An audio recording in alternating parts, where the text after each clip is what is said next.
friends, welcome to my channel Chitrapat. My name is Dilma. Today we are going to talk all about materials required for watercolor painting. First of all, I am going to show you all the basic materials which we require for watercolor painting, and after that I'll explain you and show you each one of them. So the basic materials which we require for watercolor painting are paint, brushes, color, palette and clean water. Okay, so let's start the video and now let's see what I use for my paintings. So the first and most important basic material is a watercolor paper.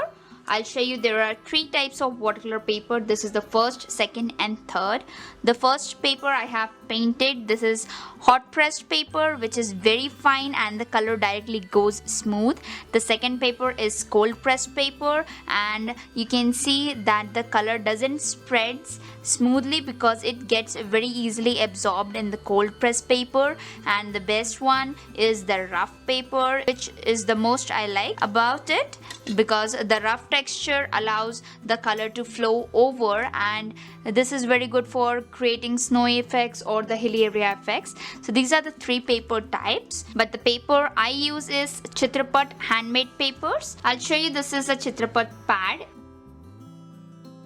In that you get number of sheets which you have to remove using a cutter one by one, and here you can see this is the texture of the paper. This is the rough texture which I use. This paper is made from 100% cotton fiber and is acid free. It is specially used for watercolors, poster colors and acrylic painting, and you can see here it's written texture is rough.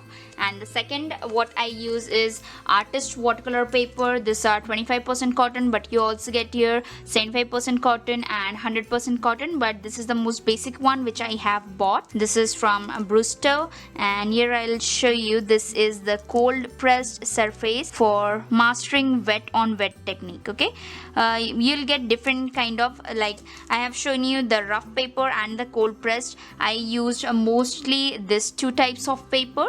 Okay, here you can see this is cold pressed surface for mastering wet on wet technique. In future videos I'm also going to show you wet on wet techniques. So these are the two watercolor paper I use. One is Chitrapat and second is Brusto artist watercolor paper. So the next thing I'm going to tell you are about watercolors. There are two types of watercolor available in pan as well as tube. The pan looks like this. Trace of solid color is called pan.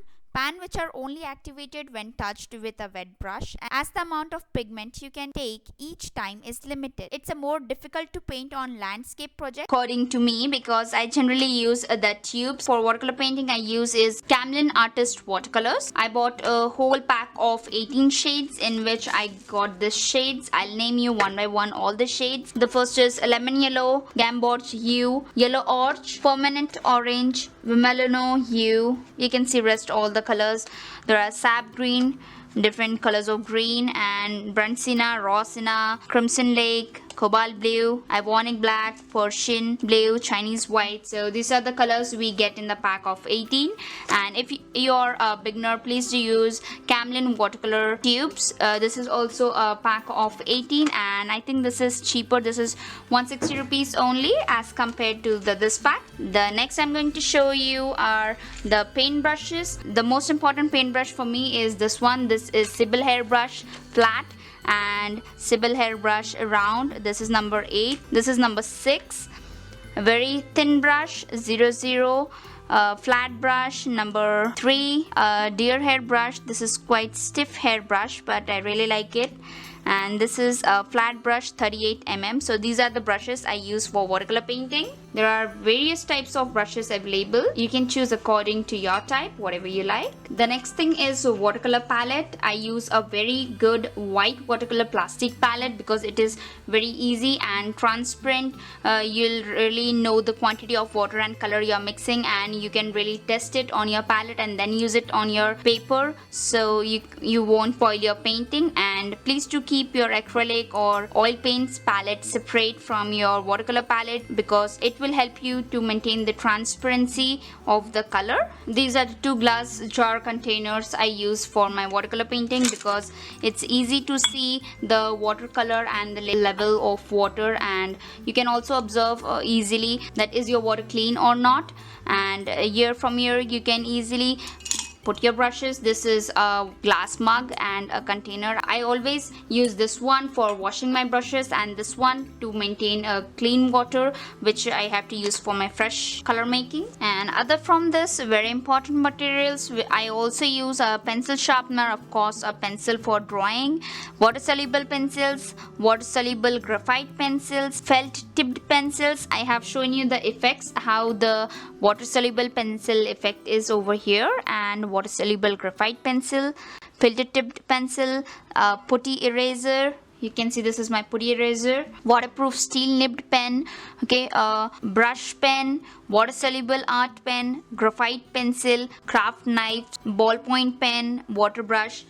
You can use any kind of pen you feel comfortable for your watercolor painting, which is related to your watercolor painting. For example, like water soluble pencils or water soluble graphite pencils. Okay, that is completely your choice. You can also use a very simple pencil just for drawing if you want. You can also use a water soluble pencil, which will also give a coloring effect to your painting. It's completely your choice. So other than the colors or brushes or different kind of pens and pencils for watercolor painting, these are also few materials which we required for very simple tricks and techniques. The very important one is paper towel. This is required in most of the paintings we paint. Sponge. This should be very soft so that you can tap it on your painting and use it. A spray bottle. I'm using a very small spray bottle. A card by which you can carry away your paint. Watercolor masking fluid. A masking tape. Graphite pencil, variety of brushes I have shown you. This is a special watercolor brush. Its nip is like this, you can see, and you can drip water from it. Okay, different pens, cutter of course to cut paper out of your cutting pad, sharpener, and this is a candle. This is also used for snowy effect. Okay, you'll realize when I'll show you in snowy effect, you'll also require this kind of candles. And the last material is very thin food wrapping plastic. This is very useful for giving a different kind of effect for a landscape, or I'll show you the techniques where you can use this food wrapping paper also for watercolor painting. Please do tell me if you find this video helpful for your watercolor painting, and please do not forget to subscribe my channel, friends, for more watercolor painting videos.